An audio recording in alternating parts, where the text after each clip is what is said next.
Welcome everybody back to Bev's Kitchen. And as I told you the other night, we are going to show you how to make mashed potatoes. And that is a simple process. And I'm going to show you how simple it is so you don't have to buy the box anymore. And you can make your own, very own mashed potatoes at home. First of all, let's wash our hands. Make sure your hands are clean always before you mess with food, especially these days. And then we're going to, I've already got some cut up, and we're going to finish the process here, and we're going to get them started boiling. And then we're going to show you how to make meatloaf, all right? And it's a very good meatloaf. It's not your run-of-the-mill, it's Bev's meatloaf. So we're going to show you how to do that. So now, I was raised on cutting potatoes with a knife. And this is a littler knife than what I used to use when I was growing up. And been blessed with these wonderful knives from Towncraft. Beautiful knives, and they're wonderful to work with. So if you're ever privileged to get some, they were given to us as a gift, and I have just absolutely loved them. Okay, so you peel the potato like this. Real quick, I'll peel another one. And you might want to use a peeler for some, because you don't want to take off too much of the potato like I used to do when I was a little kid, when they used to let me play with a knife when I was a little kid and peel potatoes. I would say use a peeler if you're not used to it, so you don't take off half your potato. Okay, so now you've got the potatoes all peeled. You rinse them off, and then you're going to come over and we're going to cut them and put them in the pan. Okay, so we've got, you can cut in half. You can do it on a cutting board, or you can do it in your hand, whichever you feel more comfortable doing. Okay? But again, make sure your hands are clean before you start messing with food, for your sake and everybody else's that partakes. They will appreciate it. Okay, so here we go. You just slice it and you just cube them. It's real simple. You don't want to, you just have to work on it. If you need a cutting board, you can use a cutting board like this and slice them like this, like that, and then just put them in there. You can do it either way. Okay, so we're going to add some more water in this, because you got to cover your potatoes with water.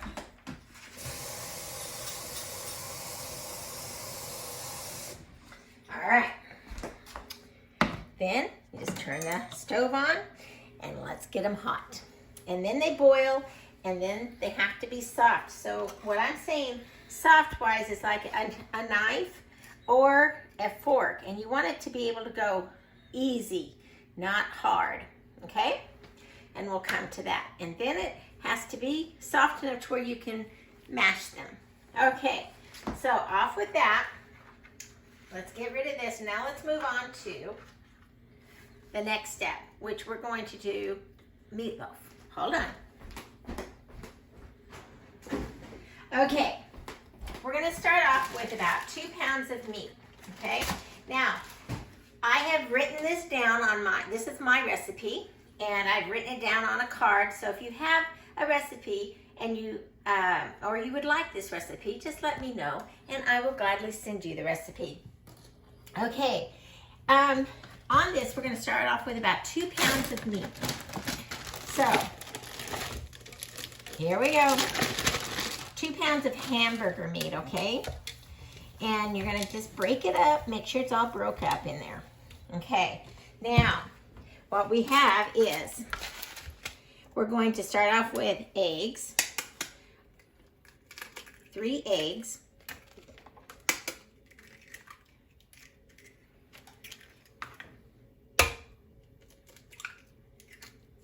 3 eggs.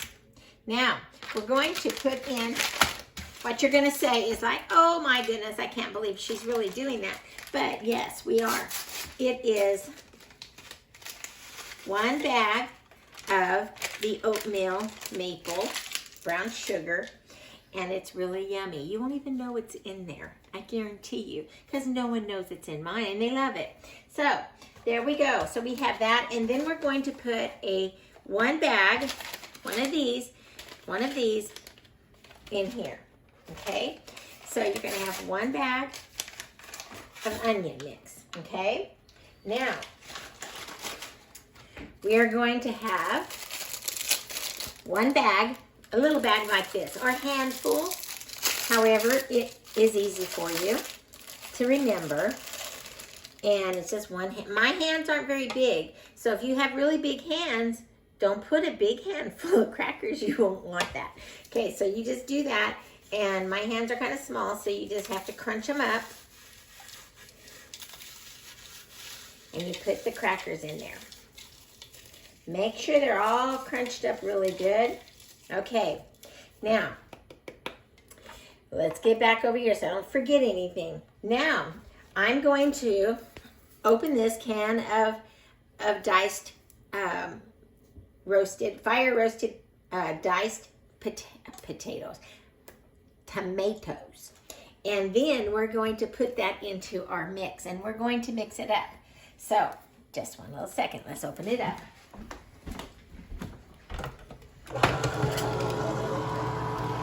If you have an electric mixer, you can, or can opener, you can use the can electric, or you can use the hand, whichever one you have at home. Okay, so you're just going to pour that in there. Make sure it's all in. Get rid of this, get rid of this. Just kind of keep it up. Now, let's see what else we need to put in here. We have, we've got our eggs, we've got our crackers, we've got the meat, which is very important, and we've got the oatmeal, and now we are going to put in a handful, or about a half a cup of brown sugar. I know, it's just wonderful. You're gonna love it. Just a second. I'll use a measuring thing. A measuring cup. Now, we're just gonna put about a half a cup in there, okay?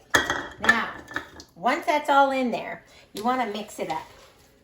Now, some of you may not wanna do this with your hand because you don't like the touchy stuff and it kind of grosses you out to touch the meat.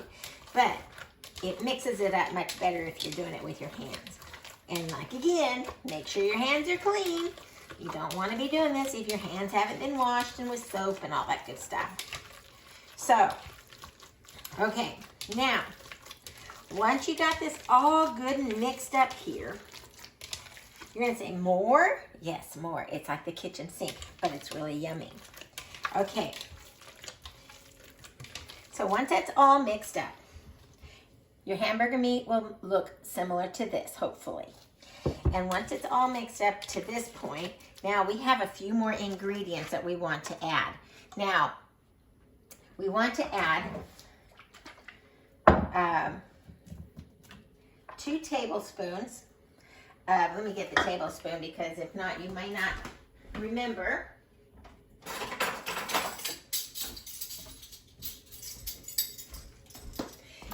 Okay, we want to put 2 tablespoons of A1 sauce. Oh, yeah. Okay. Now, we've got that and a little squirt of ketchup. I don't use a lot of ketchup just because, you know, it's just a little squirt. Okay? And then you want to get a little squirt. Let me get my hands wiped off real quick. You want to get a little squirt of avocado oil. Oop, that's enough there. We're going to use a little bit more of that in a little bit. But for now, that's all you want. And you're done with the A1 sauce. So you only need 2 tablespoons with that. Now, so we've got our eggs. We've got our A1. We've got all the mixture in there. We've got our brown sugar. We've got all of that. Now, what we're going to do is fresh onion. Let me wash my hand off again.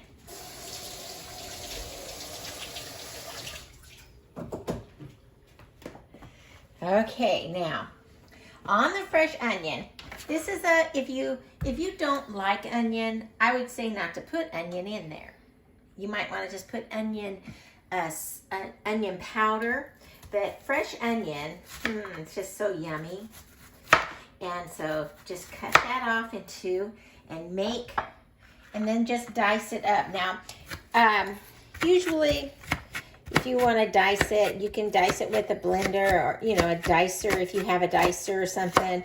And if you don't have a dicer, it's not really hard. You're not making a whole lot. You're just making a half a cup or so. So it's not that difficult. Okay? Now, you just scoop that up and put that in your mix. Now, if you don't like onion, I would suggest not putting fresh onion in your mix. Now, what we're going to do, we're going to use a little pepper, and we're going to sprinkle some pepper in there, some taste for taste. I'm not going to add salt because with the soup mix and with everything else that we're putting in there, you really don't need too much salt. Now, if you want to add salt, you surely can. No one's going to tell you can't. Now, I put a little bit of the garlic, rosemary garlic. Just not a lot, just a little bit for flavor. And now this here is your roasted garlic. I'm sorry, let's go there. Okay, that's one of my favorites. And then this one here is a roasted garlic with herbs. Okay, and you have to make sure it's all ready to go. And then you just kind of put a little bit in there. Again, just a little bit to taste. And you don't want to put too much. And again, with all of the flavors, that really kind of takes care of the need for salt. So you don't really need to add too much salt. Now, as we're doing this, see the potatoes over here? They are getting ready to boil. So you can just kind of keep an eye on them, and they will be soft here in a few minutes. There we go. Now, what you want to do, you want to put a little bit of cheese inside your mix. A little bit of grated cheese just in there. Okay, now you're going to get your hands messy again. Now let's make sure we have everything. We've got all of our ingredients. And again, make sure if you have a recipe written down, you go through and you look at it all to make sure you have it all in, because you don't want to leave it out. Because once you're done, you're done. Once it's in the oven, you can't put it in. So, alrighty. So here we go. We're going to mix it up one more time. Here we go. Okay. And you can just smell a little bit of that garlic. Oh, it just smells so yummy. And you just want to mix it all up. You can use a spoon if you want to. It's all good. It all works. God gave us hands to mix food with. I'm kidding. Okay. So, here we go. This is pretty much how it's going to look before you put it in the pan. Now, we're going to put it in.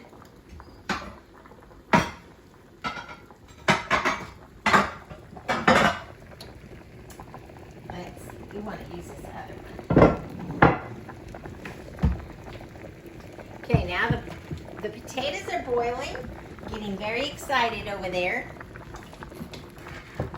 And before you do this, before you do put anything in your pans, make sure that you spray them. Because you don't want your stuff to stick, and it makes it easier for when you're cleaning up. Okay? So you want to spray the edges, make sure the bottom is done, and then it's real simple. Just plop it in, and then you've got, and I suggest you just kind of make it, pretty even as possible. Give yourself some room there. And again, I grate cheese and I put it on top. Put a little bit of olive oil on top. It just helps it brown and all that good stuff.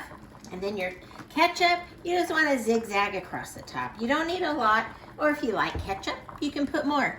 It's all in your own desires at that point. Now, I'm gonna wash my hands off one more time because we're gonna put some cheese on top here. It's real simple. If you have however you grade your cheese, no one is gonna tell you you're doing it wrong as long as you get it graded. Or you can buy grated cheese if you prefer. I prefer to grade my cheese. I just like the taste of it better. So it doesn't take a lot, and then you just sprinkle the top. Okay, there we go. Now, let's show you the end results. This is what you should be putting in the oven. All right, and this is Bev's meatloaf. Let's go over here to the oven. Let's stir these one more time. You just have to let them boil, and they'll just boil themselves happy. Okay.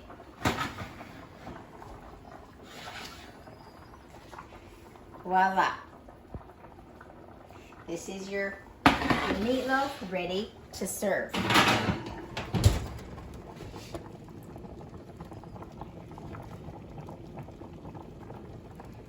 Okay, there you go. Now you want your meatloaf. We're gonna cut it a little bit. I'm gonna show a little piece of it on a plate so you can see it. Or on a spoon would be just fine. Spatula will work. There you go. It's done all the way through, but yet very moist still and not dry. And there you go. That is your next meal. And as you see, 2 pounds makes that full, and you can have leftovers if you'd like. Or if you have a big family, you'll have enough. So make your vegetable, open a can, get a frozen bag, whatever you want, add vegetables to it, and you've got a nice meal. How long at what temperature? Oh, you got to cook it for an hour at 350. I suggest you cook it for about 10 minutes at 400, then turn it down to 350 for the duration.